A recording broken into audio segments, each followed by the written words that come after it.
Untuk seterusnya, untuk makluman tuan-tuan dan puan-puan, ini adalah setahun kes Najib. Hari ini adalah genap setahun bagi kes Najib dipenjarakan. Yalah, adalah geng-geng Najib mengatakan telah setahun kita memperingati kekejaman terhadap Najib Tun Razak. Well, saya dah ada satu video lah tentang SRC, kes SRC, dan kita dah lihat bagaimana secara detailnya video tersebut, tuan-tuan boleh tengok sendiri. Tapi saya nak ceritakan keterangan yang dibawa oleh Zeti berkenaan dengan kes 1MDB. Ini satu kes lain. Bekas Perdana Menteri Datuk Mahathir Mohamad mendakwa keterangan bekas Gubernur Bank Negara Zeti Aziz adalah bukti bekas Peguam Negara Apandi Ali mengabaikan tugasnya. Dalam hantaran di media sosial, Mahathir turut mempersoalkan kenapa kerajaan ketika pimpinan bekas Perdana Menteri Ismail Sabri Yaakob menyelesaikan saman pemecatan Apandi di luar mahkamah. Saya tersentak apabila membaca laporan berita semasa perbicaraan melibatkan 1MDB. Zeti menyatakan dia telah melaporkan kepada Peguam Negara ketika itu Apandi kesalahan pegawai MDB. Namun Peguam Negara tidak mengambil apa-apa tindakan. Ini seolah-olah bagi saya pengabaian tugas. Namun Apandi telah menyaman saya kerana pemecatan secara salah. Saya bersedia untuk mahkamah bagi menjelaskan mengapa saya perlu membuangnya, kata Mahathir. Mahathir memecat Apandi sejurus selepas PH membentuk kerajaan dan menggantikan dengan Tommy Thomas. Apandi memfailkan saman 2.2 juta dan kerajaan asas dakwahan dipecat secara tidak sah. Melalui tuntutan mahkamah itu, Apandi memohon antara lain pengisytiharan bahawa Mahathir telah menyalahgunakan kedudukan, mendorong berlakunya pelanggaran kontrak antara dia dan kerajaan Malaysia. Tetapi kontrak ini akhirnya saman tersebut diselesaikan secara luar mahkamah oleh kerajaan Ismail Sabri pada waktu itu. Tapi dalam masa sama, tuan-tuan, okey, ada benda tindakan Mahathir ni betul juga, bagus juga. Cuma dalam masa sama, saya teringat kenyataan Mahathir bila sehari dua lepas kan. Dia kata kerajaan Anwar Ibrahim ini adalah sangat kejam. Kerajaan Anwar Ibrahim ni kejam, dia kata kan. Kuku besi. Dia kata kuku besi. Saya kata kalau ada geng walaon yang percaya yang dah tua lah, maksudnya korang tak hidup zaman reformasi lah. Kalau ada geng muda-muda ni percaya, kita faham lah engkau tak melalui apa yang kami lalui lah. Punyalah tuan-tuan, kalau nak tengok zaman Mahathir dahulu, tuan-tuan tahu tak asal usul fake account? Asal usul fake account pada zaman Mahathir lah. Kenapa pada masa tu kami buat fake account? Punyalah takut kena tangkap, tuan-tuan. Itulah asal usul fake account. Pada zaman itu ada blog-blog, ada blog Maha Zalim, ada blog Maha Fir'aun, ada juga yalah, nama-nama seperti sharpshooter. Ada nama-nama 2-3 nama lain lah yang pada masa itu agak prominent menulis mengkritik Mahathir. Kenapa? Sebab kita tahu pada waktu itu ada satu undang-undang nama dia Internal Security Act, ISA. Nah, asal usul ISA digunakan oleh British untuk menangkap masa itu pemberontak, terutama komunis. Tetapi ISA ni kemudian digunakan oleh Mahathir untuk menangkap antara lainnya adalah ahli-ahli politik yang menentang beliau. Ada satu video dalam Facebook saya, saya letakkan di mana ada seorang ahli PAS ni, Ustaz PAS. Ustaz apa nama dia? Dia ditangkap 5 tahun, dipenjarakan dalam ISA tanpa bicara. Tanpa bicara, nak cerita kejam tak kejam Mahathir ni, tuan-tuan. Tanpa bicara. Kalau tuan-tuan ingat Ops Lalang tahun 80-an pun ditangkap tanpa bicara. Tapi yang peliknya, tuan-tuan perasan tak? Hadi Awang tak pernah kena tangkap ISA tau. Tahu siapa lagi seorang yang tak pernah masuk penjara? Azmin Ali. Tak ada? Pernah tak? Adalah mungkin kena tak panggil polis tu ada. Tapi masuk ISA ke penjara, ke lokap ke, dua makhluk ni tak pernah. Tapi tengok di mana kedudukan mereka sekarang, tuan-tuan. Jadi poin saya adalah, kita nak kata Anwar tu kejam, kerajaan sekarang ni kejam. Kerajaan sekarang ini, kalau nak compare dengan zaman Mahathir, kegajaman pada zaman itu, kita punya takut, tuan-tuan. Allah, hai. Nak bercakap soal politik. Bayangkan kami sampai nak bercakap soal politik. Tahu kami bercakap kat mana?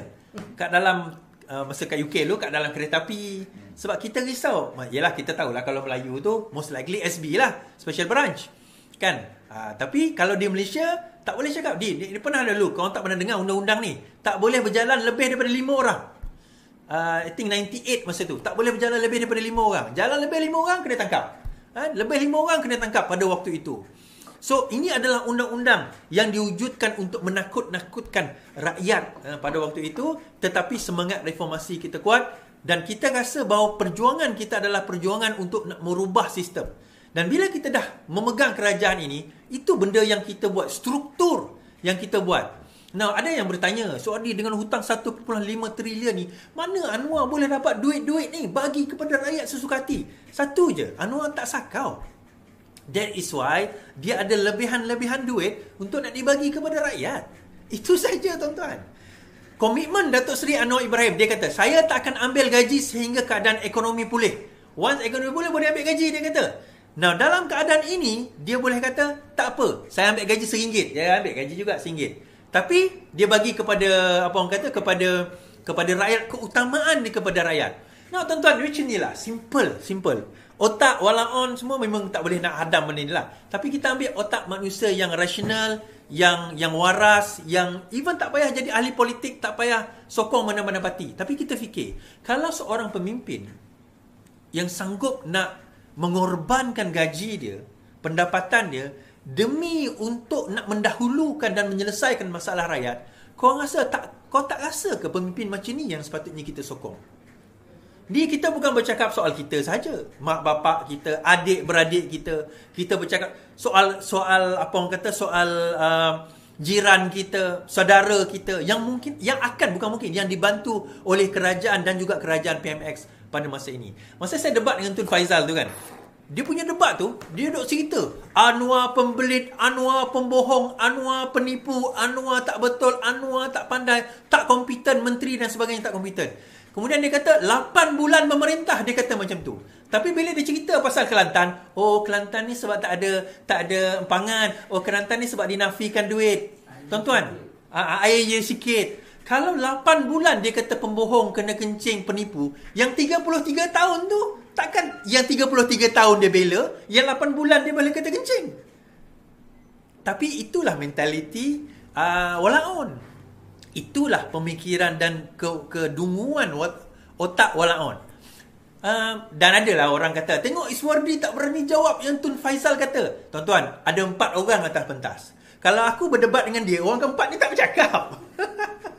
Kalau nak kita buat one on one, okey, iaitu tak ada masalah kan, saya sedia terima.